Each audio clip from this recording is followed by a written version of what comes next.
So we're seeing the reemergence of what people are calling TRAD, or TRAD life. For the people that don't know what that is, could you explain it? Sure. So there's a huge movement, I feel like, right now going on online, the trad life, the trad wife.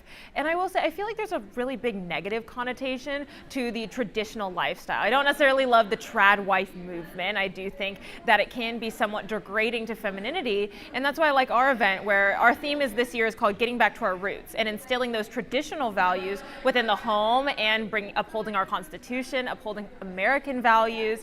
And so, when you think about like, what is a trad wife? What is the trad life?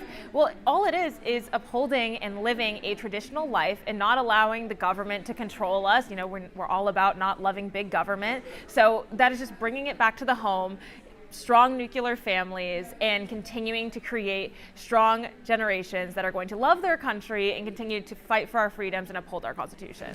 So do you think that there's a trend now as well with women trying to get back to their roots and embrace femininity? Because the left has pushed women have to act like men in order to be successful or whatever, just dressing more feminine, being more feminine. Do you think that that's more something that people are gravitating toward? I honestly think yes. If you look at the feminist movement, if you look at the leftist movement over the past 4 years, I think women are so fed up of being fed the lies of feminism. We're women. We don't want to compete with men. And I think that there's something so beautiful about embracing femininity. Because when a woman embraces their own inherent natural femininity, it allows men to embrace their masculinity and step into their masculine roles. Because right now, our culture is emasculating men. They're saying, well, it's okay to be feminine. The whole soy boy male genre is really what's being promoted to our next generation. And I think it's doing a disservice for the future of America, because when you're destabilizing the sexes and destabilizing the nuclear family, well, then how are we supposed to reproduce and continue to foster the next great generation? So I definitely think that femininity, we're definitely taking it back. We're bringing it back. There's nothing wrong with being a woman, dressing femininely, and being able to tap into our natural and inherent rights and roles. And one thing I've noticed, you'll see women on the left, advocates of leftism say, well, oh, men should be this way, or I want them to be, more feminine, this and that. But then when it comes down to it, if you talk to like a liberal woman even, they'll admit like, well, when it comes to someone I'm dating, right, I want a more masculine guy. Like it's all great to them in theory, but then when it's put in practice, no one really wants a guy like that. So absolutely. What's your reaction? I mean, no woman actually wants a man who's going to stay at home and you want to work for the rest of your life. Men aren't meant to be nurturers. Women are inherently meant to be nurturers and take care of the family. And it is very ironic when you talk to even a very leftist woman, they still want a man to provide in the household. They still want that masculine energy. They still want a man to raise their little boys, because boys need to be parented differently than young girls. And I think it's really interesting to see how even some of the most far leftists in our culture still actually want a masculine man, yet why are they preaching a culture with the feminist movement that's emasculating our next generations? That's why we need to keep fathers in the home. That's why we need to uplift families and actually encourage people to raise our next generation.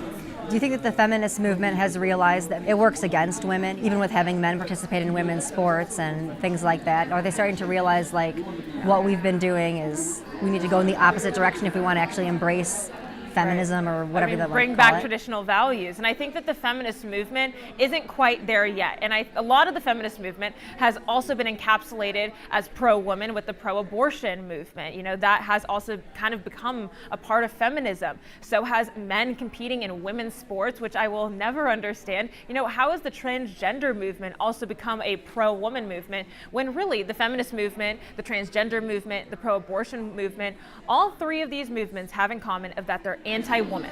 They're anti what women are naturally made to do. We are naturally made to be women and compete against other women. That's why Title IX existed. That's why we have female sports, is so that we don't have to compete against men. We need to stop trying to be like men and compete against men. And we also need other young girls to stand up and say, enough is enough. We're not going to allow these young men to compete against us, and tell the culture we're sick of it. And I think the feminist movement is almost there. We see a lot of women that are starting to wake up, and I think that the lies of feminism, birth control, a lot of the big food, the big pharma, the lies that these women are told their whole lives is causing them to start to wake up to a lot of these issues that they've been told their whole lives. And then they realize, oh my goodness, I'm actually way more happier just embracing my femininity. And I've seen actually a recent push of more women being against birth control in general. Yeah. You're almost like sending a message to men like, you can have all of me, and there's no responsibility, right. There's no There's no accountability. Potential of even like carrying on my bloodline. Like you can just have me and there's nothing else. Which is so sad. That's all it is, just like the sex. Like, why are women so willing to be a part of the sexual revolution and give their bodies to somebody that they barely know? And that's why I always tell young girls, if that person isn't going to be your husband, if that person you don't want to be the father of your children, then why are you even engaging in that? And I think that the birth control movement, look at the side effects, the laundry list of side effects, and even go back to when the birth control movement even started with the women's movement. It all started with Margaret Sanger and the eugenics movement. And I don't think that people realize that this is kind of an effort of population control, and everything that they say that's women's empowerment is really self-degradement, because there's nothing empowering about having multiple sexual partners. There's nothing empowering about being on birth control alters your hormones. And I don't think there's anything empowering about masking your hormones and trying to fix it with something that Big Pharma is spoon feeding to you.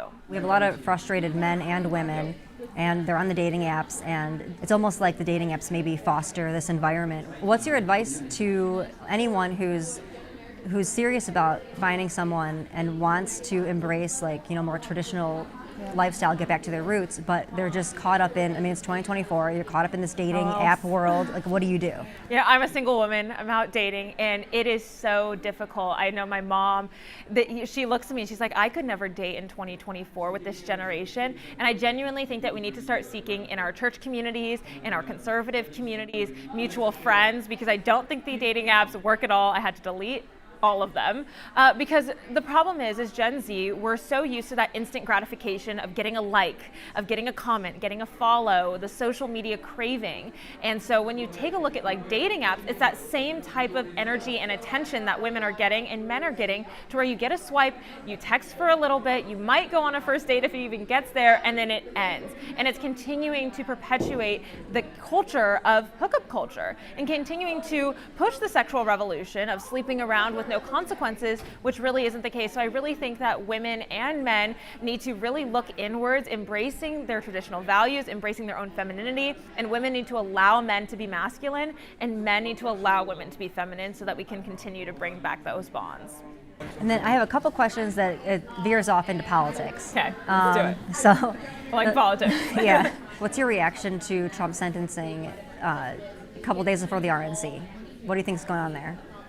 Trump sentencing, coming from a Gen Z woman who, I was 16 when Donald Trump was first elected in 2016, and that's when I was canceled by my leftist California high school because I was one of few conservatives, and I had to stand up for free speech. So now when I see Trump's sentencing coming out, that he is guilty on 34 counts, this is the reality of what the Department of Justice is doing, because they are so fearful of a man who is standing up for freedom, who is standing up for free speech, who is actually going to be countercultural and instill American values. We need to go back in time 60 years and actually bring back American patriotism within our country. It has gone too far, and I honestly think that America is a laughingstock to a lot of our foreign nations given the current administration. And I think that they are so fearful of him winning by a landslide that they're having to do anything and everything they can to try and prevent him. Do you think that people are seeing through it, like with the conviction? Do you think that they see it for what it is, or do you think it'll hurt him in the election? I honestly think it's going to help him. Coming from a Gen Z perspective, he is getting so much PR and press. Every single news, media, independent journalist is covering this election and covering this trial and the ongoing controversy between the election. And I think it's just giving him more press and allowing him to be platformed on another level, to where he can call out our government, call out government corruption. I know that the RNC is also focusing on election integrity. I know Laura Trump is now one of the new RNC chairs. And I just think that, our nation craves truth. My generation craves truth, and we need to continue to expose that and actually push forward to where we have free and fair elections, where we're upholding our Constitution, and we actually need to uplift free speech and upholding the First Amendment so that we can protect all of our other amendments in the Constitution.